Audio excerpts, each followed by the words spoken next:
Ézéchiel, chapitre 24. La 9e année, le 10e jour du 10e mois, la parole de l'Éternel me fut adressée en ces mots.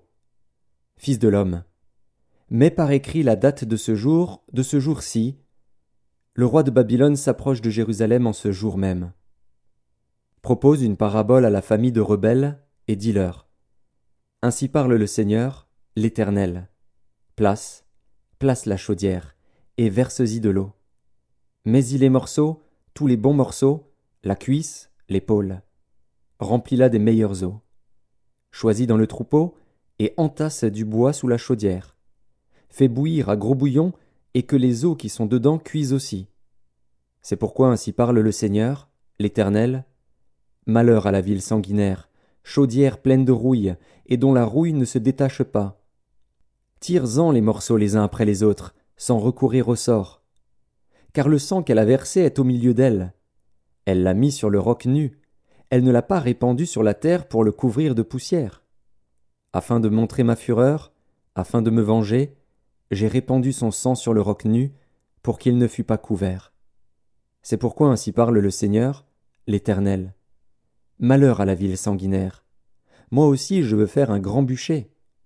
Entasse le bois, allume le feu, cuis bien la chair, assaisonne-la, et que les eaux soient brûlées. Puis mets la chaudière vide sur les charbons, afin qu'elle s'échauffe, que son airain devienne brûlant, que sa souillure se fonde au-dedans, et que sa rouille se consume. Les efforts sont inutiles, la rouille dont elle est pleine ne se détache pas. La rouille ne s'en ira que par le feu. Le crime est dans ta souillure. Parce que j'ai voulu te purifier et que tu n'es pas devenu pur, tu ne seras plus purifié de ta souillure jusqu'à ce que j'aie assouvi sur toi ma fureur. Moi, l'Éternel, j'ai parlé. Cela arrivera, et je l'exécuterai. Je ne reculerai pas, et je n'aurai ni pitié ni repentir. On te jugera selon ta conduite et selon tes actions, dit le Seigneur, l'Éternel. La parole de l'Éternel me fut adressée, en ces mots. Fils de l'homme, voici, je t'enlève par une mort soudaine ce qui fait les délices de tes yeux. Tu ne te lamenteras point, tu ne pleureras point, et tes larmes ne couleront pas. Soupire en silence, ne prends pas le deuil des morts. Attache ton turban, mets ta chaussure à tes pieds, ne te couvre pas la barbe, et ne mange pas le pain des autres. J'avais parlé au peuple le matin, et ma femme mourut le soir. Le lendemain matin, je fis ce qui m'avait été ordonné. Le peuple me dit, « Ne nous expliqueras-tu pas ce que signifie pour nous ce que tu fais ?» Je leur répondis, « La parole de l'Éternel m'a été adressée en ces mots.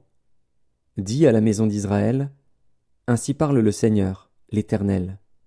Voici, je vais profaner mon sanctuaire, l'orgueil de votre force, les délices de vos yeux, l'objet de votre amour. Et vos fils et vos filles que vous avez laissés tomberont par l'épée. Vous ferez alors comme j'ai fait. Vous ne vous couvrirez pas la barbe, vous ne mangerez pas le pain des autres. Vous aurez vos turbans sur la tête et vos chaussures aux pieds. Vous ne vous lamenterez pas et vous ne pleurerez pas. Mais vous serez frappés de langueur pour vos iniquités, et vous gémirez entre vous. Ézéchiel sera pour vous un signe. Vous ferez entièrement comme il a fait. Et quand ces choses arriveront, vous saurez que je suis le Seigneur, l'Éternel. Et toi, fils de l'homme, le jour où je leur enlèverai ce qui fait leur force, leur joie et leur gloire, les délices de leurs yeux et l'objet de leur amour, leurs fils et leurs filles, ce jour-là un fuyard viendra vers toi pour l'annoncer à tes oreilles. En ce jour, ta bouche s'ouvrira avec le fuyard, et tu parleras, tu ne seras plus muet. Tu seras pour eux un signe, et ils sauront que je suis l'Éternel.